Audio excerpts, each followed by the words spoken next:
sisters worldwide. I'm Justine, and this is Jen Bunny Weiss. Coming to you from the Iron Bunny lair. It's very cozy. Indisclosed location. Yeah, don't even ask. That most of you know where it is. It's a secret. Yeah, most of you were at the birthday party. Anyway. Okay. So yeah, today, guys, we are going to talk about for me, it's been 30 days of no alcohol. I did the dry January. And for Jen, you did a similar one that was just a little bit of a different time frame. Yeah, right? I started around like the 16th or 17th of December. Yeah. And went all the way through Christmas and New Year's. So Jen does this thing that drives me crazy. She doesn't need to start on the 1st or a Monday. Yeah. And it makes my brain hurt. So what was the date? December 22nd? I think it was a Monday. It was the 16th, I think, or 17th. Okay, yeah.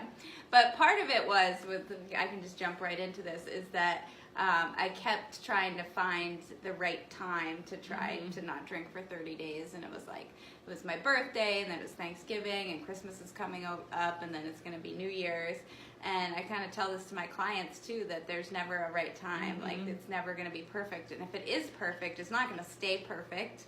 So if you wait for that, then it's never going to come. So that's why I figured I might as well start and just dive in. Yeah, I like that idea. I kind of have a similar kind of analogy where it's kind of like there's a window that you walk by every day, and then one day that window's open and you have this kind of sorry. The mail lady's here with Aussie's cookies, so he's about to freak out. Oh my gosh, that's awesome. I thought dogs were supposed to not like them. Oh my gosh, he loves the mail lady. Oh my god. You guys, you keep talking. I'm going to give him his cookie. Okay. Ozzy needs his cookie. Oh my gosh, I wish you could see this, you guys. Okay. Yeah, so the idea that there is kind of this kind of metaphorical window, and you walk by, day after day, and the window's closed, and then one day the window is open. And when the window is open, you need to make that change or look out that window that day, because the next day it might be closed again. So we can't necessarily predict when that window is going to be open for us, and those are the opportunities, right? So I know for me, like Jen was kind of saying, there's never a perfect place to start, and if you suddenly kind of have this urge, I want to make this change, as they say, there's no better time than the present. Yes. So do you want to start by talking about kind of your journey through that about month-long period and kind of the themes that came up for you? Yeah, I think the first thing is when you decide to do something like this, you always have to have a why. And for me, the why was to be more productive. So make sure that my days were more productive. I wasn't having to feel like I needed to take a nap, and I was more present with my clients and getting more stuff done. So that was one of my big why. And I actually paid to join a 30-day no alcohol challenge group. Yeah. So I think it was $60. And you got medallions. And I got badges every 7 days in my Facebook group. So that's cool. And when I got that first badge, I was like, well, if I drink, I'm gonna have to start over, and I'm not gonna get my 14-day badge. So that badge was really motivating. And the group I was in, the guy sent out videos every day, which I didn't always watch, but sometimes I would watch. And he was kind of cheesy, but the badges was. I love cheesy. It was insanely motivating. So I think that idea of accountability is really important. Nice, yeah. The why for me, I think I felt as though for me, my drinking had kind of ramped up, and the holidays was kind of the pinnacle of that. And for any time I kind of feel as though there's a behavior in my life that's becoming compulsive, where I'm not really thinking about what I'm doing, I'm just doing something. So, coming home, and the first thing I would do was pour a glass of wine. And it wasn't always like that, but somewhere along the line, without me consciously making the choice, that was my first thing every time I got home. And as soon as I made that kind of observation, I kind of thought, wait a minute, I don't really like this. And similarly wanting to get better rest, and as health professionals and just human beings, I think wanting to take care of myself. Yeah. That's the other thing. I mean, at the end of the day, alcohol is poison. Hey man, no judgment, but at the end of the day, you can't really deny that part of it. So, what other topics you want to touch on? I mean, just for the other things that I notice, another thing that I do, and this is kind of personal, but I'm single, and so at night is the time, like when you're winding down and you're transitioning from work to home. I think a lot of people actually have trouble with that transition. That's why they snack or have drinks or whatever. But I would feel lonely, and so I would drink, and then I'd get on a dating app on my phone, and worst combination. Yeah, and it would pass the time. But it was, I don't know, it just didn't feel good. It was depressing. And ironically, by taking away the distractions and taking the time to feel the feelings and be like, okay, I'm feeling lonely, but it's a feeling that goes away. It doesn't stick around. So I don't necessarily need to smother it with something else. I can just be there and feel it, and it'll be okay. I'll wake up the next day and I'll be fine. So my evenings are much better. Sunday nights were always a hard one, because that was one where I'd want to be snuggled up with somebody watching something. So that's gotten a ton better. Yeah, I love that idea, because I think kind of similarly, like the nighttime snacking, which I talk about a lot because that's kind of something I'm working on. The alcohol lowers your inhibition, and so for me, when I would have to have a glass of wine, I would snack a lot. I mean, I would kind of eat things I wouldn't normally eat, kind of just picking, at things. And when I kind of forego the wine, you would think I would kind of replace those calories with snacking, but actually my nighttime snacking has overall gone down a lot. So that's been nice. And then sleep better, your tummy feels better as well. Yeah, you were saying you would wake up with a stomach ache in the middle of the night. Yeah, I was waking up. It's so funny because you don't know what you don't know, and sometimes you don't know that you're feeling bad until you're feeling good. And I think that is one thing that I realized. I just thought, I'm waking up with this, this tummy ache. I just must need to go to the bathroom every morning. No big deal. You're so adorable with your tummy aches. My tummy, what? What am I saying? Intestinal distress. My gastrointestinal fucking distress. Oh my god. Sorry. No, it's a real thing. But yeah,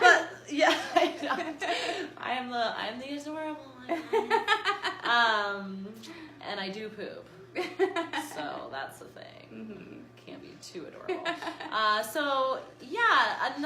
I have, of course, about this whole list, and now I forgot what I was wanting to talk about. But I know that something that is not controversial, but there's this idea of not cutting anything out and kind of moderation and everything. And I think it's different for everyone, but for me, I enjoy having these kind of times of abstinence, whether it is with alcohol or sugar or, those are, I just name those because those are mine. And I know Jen you're doing your Netflix one, which we'll talk about.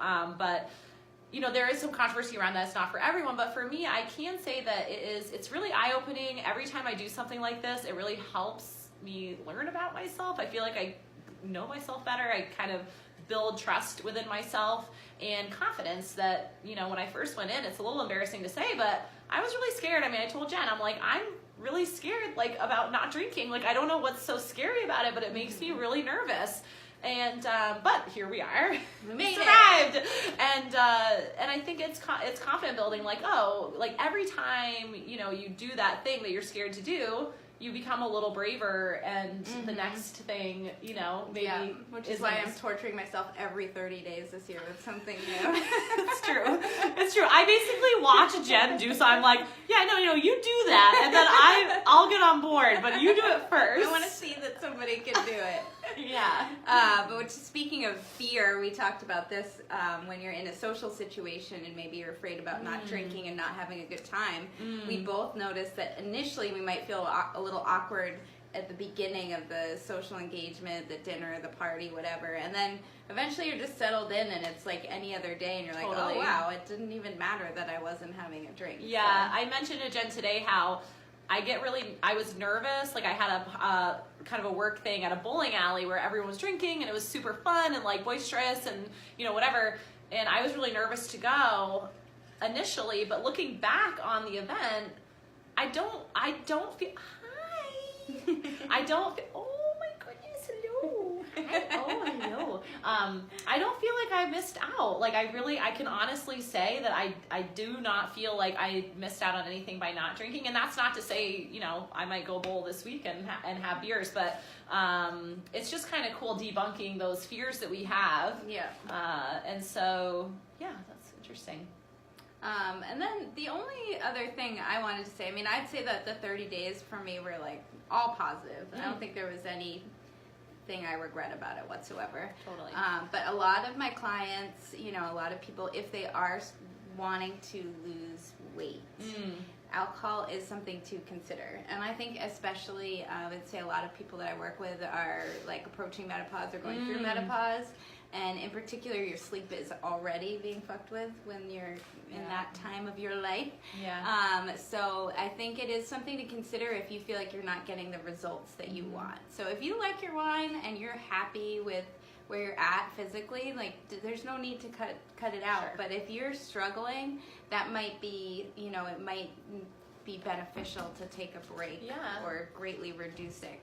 And as we've talked about, well, not to you, but to each other all the time, good sleep is a huge part of your health and a huge part of, if you're trying to lose weight or maintain weight loss, you need to have good sleep. It's one of the first top 3 things that are the most important. So it's funny, and it's anecdotal, but I was speaking to 2 women in class today who are both postmenopausal, and they were speaking specifically about this, about how they had cut out wine for January, and the first thing that they noticed was that they were sleeping a lot better, and by getting better sleep, you can make better food choices through the day because you have better energy, and that's a great point. Okay, so I don't know if anybody has anything that they challenged themselves to do for January and they just finished it up. Feel free to share. Maybe you did no sugar. Maybe you meditated. Whole 30. I know a lot of people doing the Whole 30. Yeah, like we'd love to hear about your adventure. Sorry, Jen, tell them about the Netflix one. All right, so right now in the middle of January and February, which I said, why not do it in July when there's like stuff to do? I hate my life. Oh my god. I am doing no Netflix, no TV. So I'm still on social media, but there's no Netflix at night or during the day or anything. So going old school. Still alive. Reading and playing my ukulele. Reading. What a nerd. A lot of talking to Oz, but I can talk about that later. That's hilarious. Yeah, guys, so as normal, please share. Thank you so much for joining us. If you have any questions, comments, whatever, just let us know. You can private message us, but we love to have just comments as well, and post to the page so everybody can kind of give their perspective. And hopefully you have 13 minutes to sit down and watch oh this my video. god. Oh no. All right. Getting well, longer and longer. Sorry everyone. All right. Have a great weekend. Bye.